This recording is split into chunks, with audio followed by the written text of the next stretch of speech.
Então, primeiro, para a gente começar falando da periodontite, eu só quero relembrar com vocês rapidinho o que a gente vai encontrar num periodonto que está normal, né? Então, a gente tem lá o nosso epitélio aqui da região do sulco, a gente tem o nosso epitélio juncional e tem a inserção conjuntiva. Lembram disso? Que aí a gente fala do nosso espaço biológico de 2, ou seja, esse é um espaço normal, né? Por isso que quando a gente vai fazer lá a sondagem, a gente tem um limite ali que a gente vai considerar como normal, certo? Então, justamente por causa do nosso espaço biológico. Então, essa estrutura, numa condição normal, ela tem que estar justinha com o nosso dente, né? Exceto aqui na região do sulco, que ela já é mais frouxinha realmente, e aqui ele fica justinho. Mas quando a gente tem a doença periodontal, é justamente aqui que começa a ter a bolsa, e aí a gente tem um espaço, né? A bolsa periodontal realmente acontecendo. Então, aqui a gente tem essa quantidade, esses 2 milímetros, mas grava aí que a gente já vai falar o porquê que eu relembrei disso, certo? Agora vamos juntos, me falem aí o que a gente vai encontrar num periodonto saudável. Vamos ver se a gente consegue aí, que vocês vamos chegando aí numa conclusão. O que a gente vai encontrar no periodonto saudável? Então, pra gente depois falar o que a gente vai encontrar numa gengivite e depois a gente vai falar o que a gente vai encontrar numa periodontite, certo? Textura de casca de laranja, muito bom. Esse aspecto maravilhoso que a gente encontra aqui. O que mais? Rosa.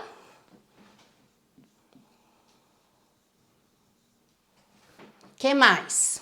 Sem sangramento, muito bem. Daí já vamos melhorar um pouquinho isso daí.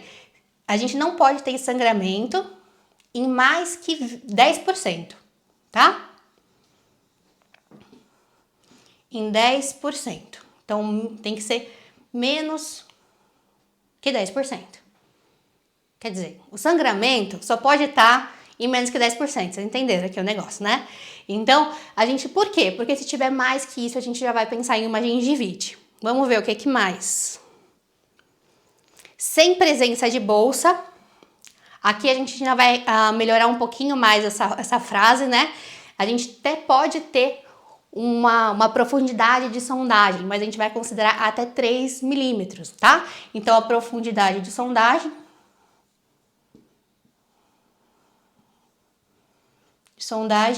até 3 milímetros.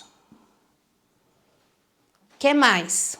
E aqui falaram assim, né? Existem gengivas com mais melanócitos, não necessariamente róseo, né? Tem que estar com esse aspecto de saudável. As manchinhas podem acontecer sim, né? Mas não pode estar avermelhado. É justamente aqui que a gente tem que pensar, né? Então, sem edema. Assim fica mais correto, perfeito. Sem perda óssea, muito bom. Sem perda óssea. A gengiva vai estar firme. Sem mobilidade também. Chegamos no 7? Chegamos no 7, então era isso, tá? Aqui eu só quero alertar vocês para uma coisa, né? Que eu falei assim, ó, profundidade de sondagem de até 3 milímetros. Então eu falei aqui que eu ia colocar um asterisco, por quê? Porque a gente pode ter alguma perda de inserção também, porém, sem comprometer a saúde. Como assim isso pode acontecer, né? A gente tem que lembrar que a gente pode ter retração também. Então a gente tem que diferenciar a profundidade de sondagem do nível clínico de inserção, certo? Por quê? O que vai acontecer aqui, ó? Neste caso, quando a gente colocar a sonda lá, a gente vai ter, por exemplo, 3 milímetros aqui. Porém, a gente pode ter aqui, ó, mais 3 milímetros que foram perdidos numa recessão gengival. E qual que seria o nosso nível clínico de inserção aqui? Vamos ver se alguém acerta. Se a gente tem 3 aqui e 3 aqui, tá? Não considere a sonda, considere só o meu escrito. Quanto que a gente teria de profundidade, de nível clínico de inserção? A profundidade de sondagem a gente já falou que deu 3, né? Que foi quanto entrou na gengiva. Mas e aqui? Quanto que daria? Vamos ver se sai essa resposta. Daria 6 milímetros. Por que que daria 6 milímetros? Aqui era pra gente ter gengiva também, né? E aí houve uma perda. Por isso que a gente vai considerar 6. Então a gente teria na profundidade de sondagem, a gente teria 3. E aqui no nível clínico de inserção a gente poderia ter 6 milímetros. E por que que eu quero que vocês lembrem disso? Porque pode cair na prova falando o seguinte: um dente com 6 de nick, né? Aqui ó, falando 6 de nick, porém sem sangramento e com profundidade de sondagem de 3. Qual que é o diagnóstico? Você pode pensar em falar aí numa periodontite, mas não seria. Por quê? Porque ele estaria aqui, ó, na profundidade de sondagem dele, né? Estaria aqui, de 3, certo? E não tem o sangramento aqui, ok? Então, nesses casos, a gente, na classificação velha, que é o que a gente vai falar aqui hoje, a gente não tem uma classificação específica, mas na nova classificação, e é justamente isso que eu vou perguntar depois para vocês, se vocês querem que eu complemente essa aula na semana que vem, falando da nova classificação, eles vão abordar isso também, certo? Beleza, então a gente pode ter a saúde em um periodonto não íntegro, que é justamente isso que está acontecendo. E aí, nesses casos, a gente precisa diferenciar um caso do outro, ok? Beleza, a gente já falou como que estaria um periodonto saudável e agora a gente vai falar da doença periodontal acontecendo. Qual que é o fator aí determinante? Sem tananã, não tem doença periodontal. O que seria? Doença periodontal. Sem tananã, não tem doença periodontal. O que que seria? Biofilme! Yasmin do MOP.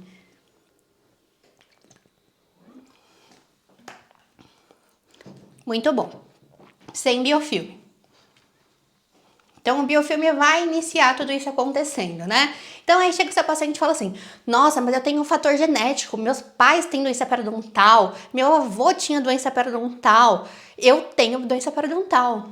Ok, você pode até ter um pezinho genético, mas se você não tiver biofilme, você não vai levar a doença para frente, certo?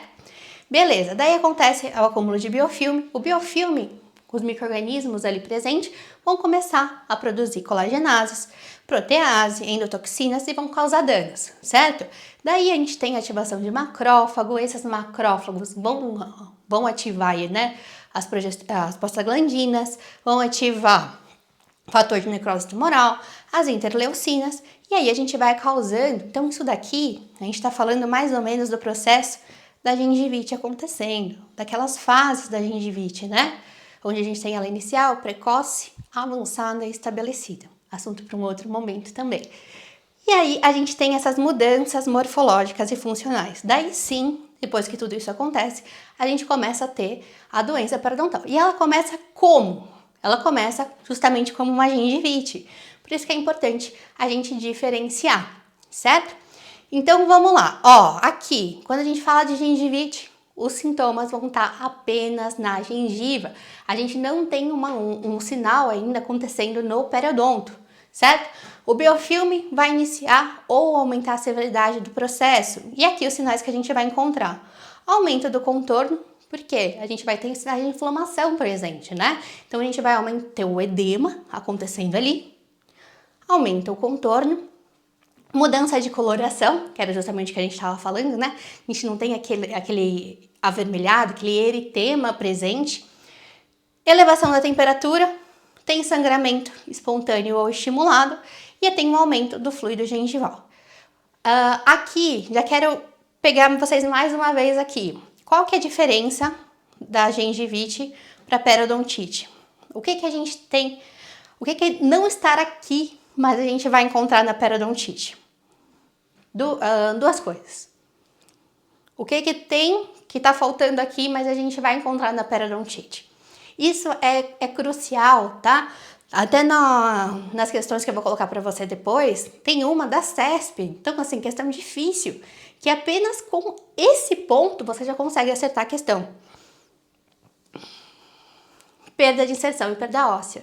Perfeito! Então, aqui, a diferença de um para o outro é justamente aqui, que a gente vai ter a perda óssea e a perda de inserção. Então, numa questão da CESP, já tô dando a dica, mas eles colocaram lá, né? Tem sangramento, tem edema, nananana, e a última coisa, ele coloca a perda de inserção. E aí, quando você vai lendo tudo rapidinho, parece que faz sentido. Mas isso daqui não é característica de gengivite, certo? De periodontite. Beleza, agora sim, toda essa volta para chegar na periodontite. Então, a gente vai falar que a periodontite, ela inicia como uma gengivite, né? Uma gengivite que foi induzida por placa. Aqui ele fala pra gente que, ó, foi induzida por placa e a gengivite é uma condição reversível, que quando não tratada, evolui para periodontite crônica. Então, por que a gente fala que é reversível? Justamente porque se a gente remove biofilme, volta a higiene, volta à condição normal. Porque não houve nenhuma perda. A gente não falou que não teve perda de inserção, não teve perda óssea. O que a gente teve ali seriam alterações na gengiva que voltam ao normal, ok? Quando a gente tem a periodontite crônica, vai ter a perda de inserção, perda óssea e aí é irreversível. Então, não volta mais ao normal, certo? Depois a gente pode até ter um epitélio juncional longo presente, mas ele não vai voltar perfeitinho o que ele era antes, ok? Aqui, uma grande atenção, mais uma coisa que já caiu em prova. Toda a gengivite evolui para periodontite?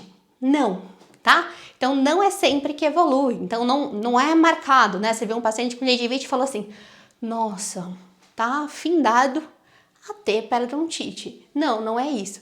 A gente vai ter outros fatores que vão estar envolvidos também. Então, aqui, as lesões gengivais podem permanecer estáveis por muitos anos e podem até jamais evoluir para doença periodontal. Então, aquele paciente que você fica olhando, fala assim, mas que praga que acontece aqui? Que ele volta aqui com periodontite, com gengivite, volta com gengivite, volta com gengivite, mas não evolui. Porque tem os fatores também que vão influenciar, né? Os fatores de risco que estão associados. E a gente vai falar dos principais deles hoje aqui também.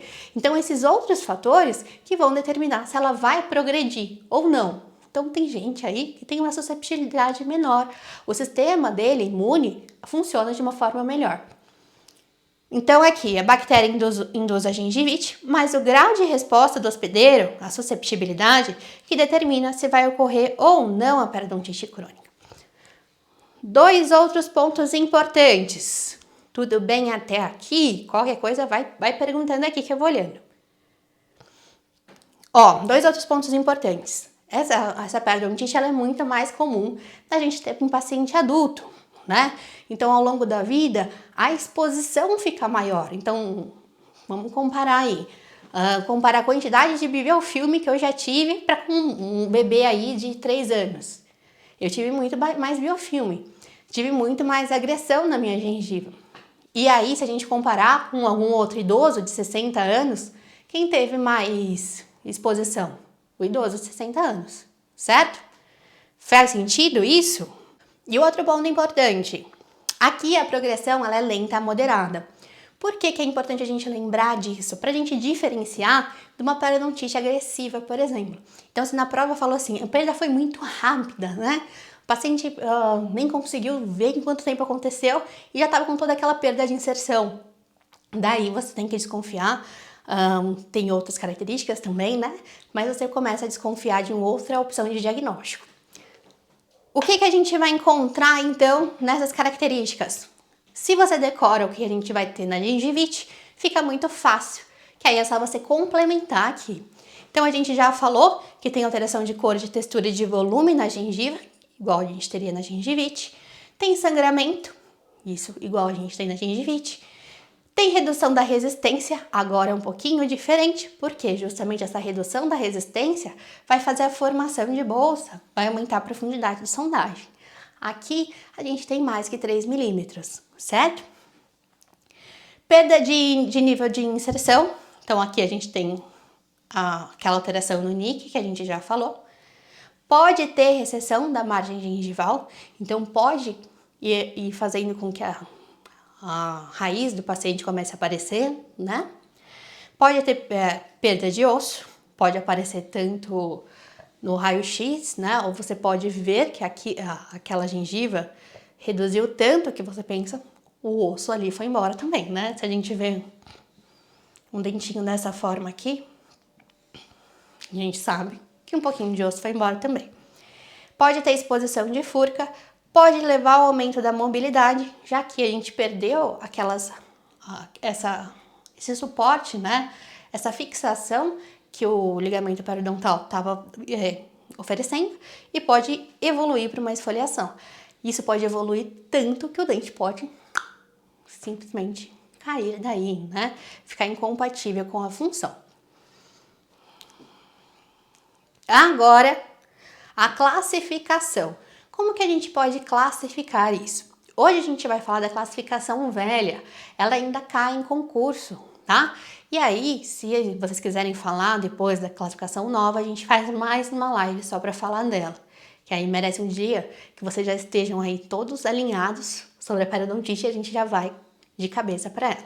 Então a gente pode classificar de acordo com a extensão, né? Então pegar lá os sítios que foram acometidos pela doença periodontal e fazer aí uma continha, né? Se a gente tiver 1 a 10 sítios, vai ser considerado baixa, média de 11 a 10 e alta de mais de 20. Isso daqui é bem difícil de cair.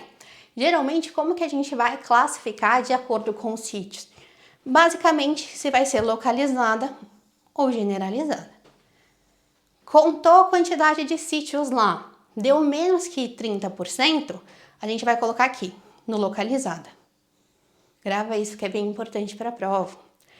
Deu mais que 30, a gente vai colocar como generalizada, certo?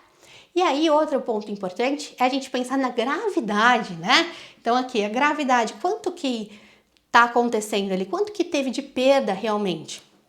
Daí a gente vai considerar de acordo, mais uma vez, com a perda de inserção. Então aqui, leve, se a gente tiver 1 a 2 milímetros, moderada 3 a 4 milímetros e grave se a gente tiver mais de 5, ok? Então, quando a gente for fazer essa classificação, a gente vai considerar o pior dente que a gente avaliou. Então, teve vários dentes lá com 5 milímetros, 5 milímetros, 5 milímetros, mas teve uma região, um sítio, onde a gente teve 8 milímetros. Ele vai entrar aqui, ok? E aí, a gente precisa sempre dar nome e sobrenome para aquilo, né? Então, por exemplo, vai falar periodontite crônica, eu ia falar agressiva, periodontite crônica grave generalizada, por exemplo, ok? Agora vamos falar dos fatores de risco, tá? A gente vai falar dos fatores de risco e do tratamento, então já estamos caminhando para o fim. Aqui a gente tem que pensar o seguinte, lembra que a gente falou que nem tudo que é gengivite vai virar periodontite? E o que vai determinar? A gente tem vários fatores de riscos que estão associados. Aqui a gente vai falar dos 4 mais importantes, certo? Então, aqui, um fator de risco seria a idade, justamente por causa daquilo que eu já falei para vocês. A exposição ao longo da vida fica maior, né? Então, por isso que a gente vê uma prevalência maior. Então, a prevalência acaba sendo aumentada de acordo com a idade.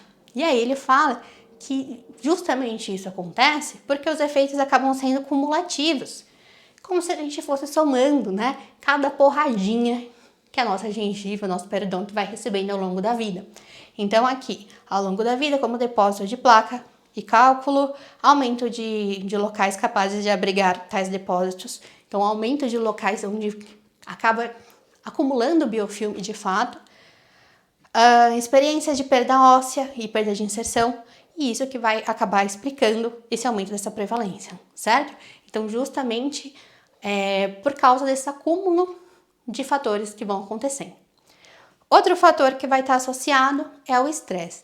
Então, principalmente na prova, quando ele falar de estresse, geralmente ele vai estar falando de gum e pum, tá? Mas para periodontite agressiva, ele coloca também como um fator de risco, ok? Porque justamente o estresse tem 2 pontos. Um, ele fala que pode estar relacionado com o acúmulo de placa. Por quê? Por exemplo, né, alguém que está passando por uma depressão, um estresse muito forte, a última coisa que ele vai se preocupar é de remover a placa. entende? Por isso que pode estar associado com o maior acúmulo de placa. Não porque a placa vai mudar, né?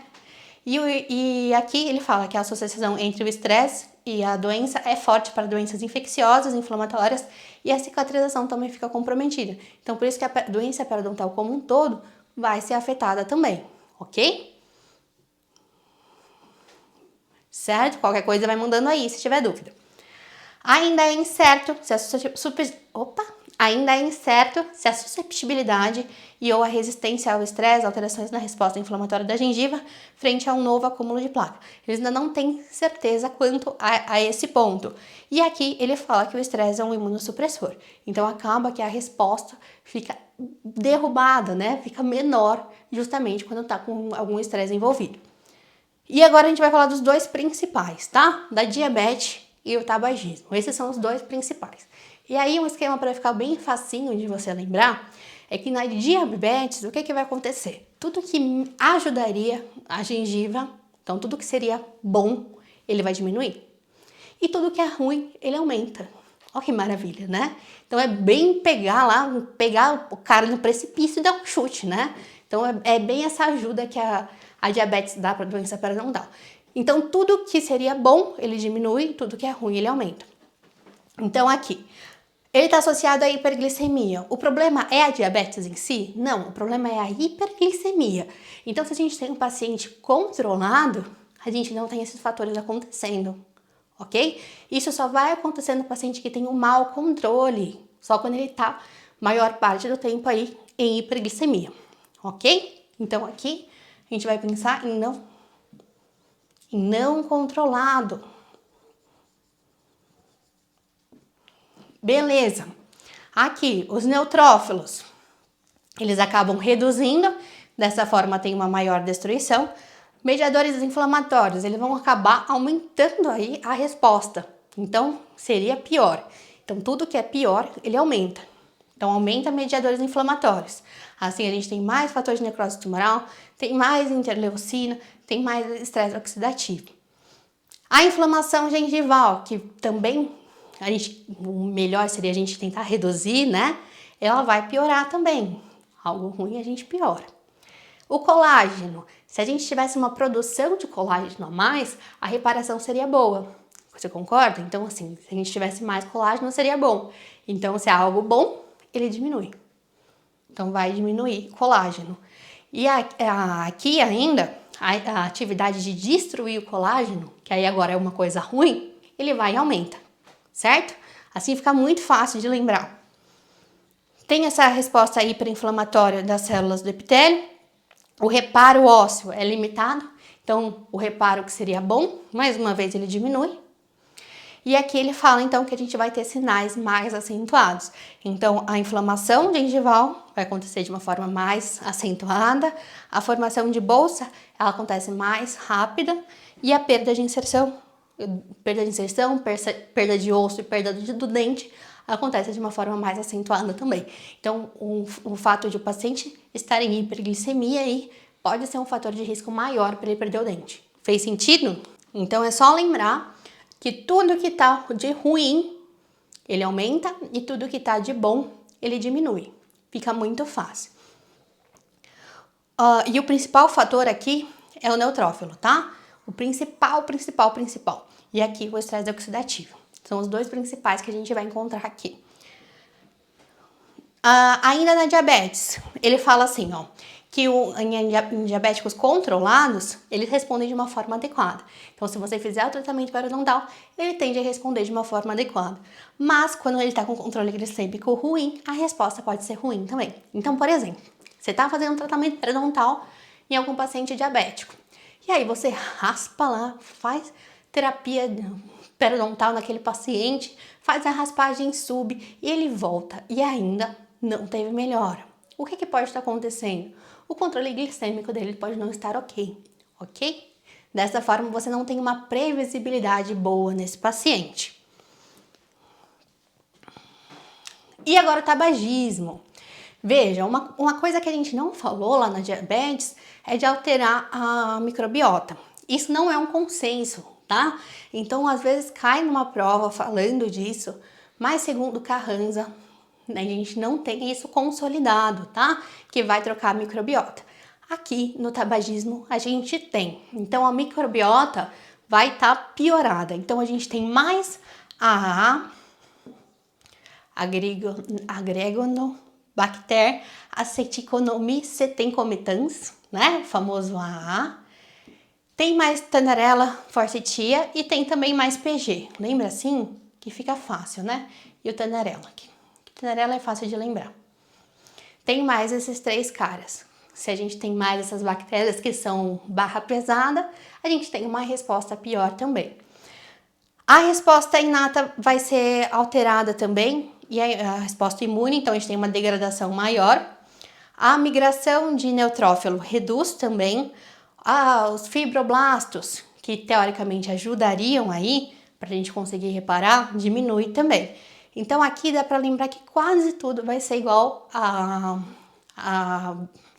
diabetes, né? Que nem eu falei, que tudo que é pior aumenta e tudo que é bom diminui, exceto um ponto, tá? Que vai ser aqui embaixo. O resto dá para você lembrar. E aí você precisa lembrar também das bactérias, que é diferente aqui no primeiro, né? Que a gente não tem isso lá na diabetes. Beleza, daí o colágeno seria bom, então vai reduzir. A atividade de destruição do colágeno seria ruim, então vai aumentar. E o que vai acontecer aqui é que a inflamação não vai ser compatível, ele acaba diminuindo o sangramento, certo? Porque a quantidade de vasos vai diminuir naquela região. Então, o que acontece? Você faz, ele pode mascarar o diagnóstico, porque você faz a sondagem e não tem sangramento, certo? Essa é a grande diferença e isso cai muito na prova. Então, a grande diferença é que aqui a gente tem um sangramento menor. Ok? E aí, como que a gente faz o tratamento da doença periodontal, da periodontite crônica? Se a gente já sabe que o biofilme é o principal fator, é justamente ele que a gente vai ter que combater, né? Fazendo uma terapia para justamente reduzir e, obviamente, condicionar também esse paciente, né? Condicionar também os fatores que estão envolvidos. Então, um paciente tabagista precisa fazer um tratamento também para parar de fumar. Um paciente diabético tem que mostrar o controle para ele também. Então, ele diz pra gente que a periodontite crônica é indicada e mantida por micro-organismos que vivem no biofilme. Biofilmes existentes em placa supra e sub, não calcificada e calcificada. Dessa forma, se o problema é o micro-organismo, é justamente ele que a gente vai ter que combater. Então, a prevenção primária é justamente a gente impedir que esse biofilme seja formado. E depois que já está formado, né, depois que já tem cálculo também, a gente tem que justamente remover, né? Então, tem que remover esse biofilme, remover a placa também subgengival. E aí ainda tem um adicional, né? Então, a gente tem que considerar a susceptibilidade do indivíduo. Ou seja, tem diabetes relacionada? Precisa controlar a diabetes. Fuma? Você tem que fazer um tratamento também para que ele pare de fumar, certo? E é isso. Se tiver qualquer dúvida, é só você comentar aqui. Também peço que, se você não está inscrito ainda nesse canal, que clique para se inscrever. E não esqueça aquele like, né? Que aí eu fico feliz. Até a nossa próxima aula.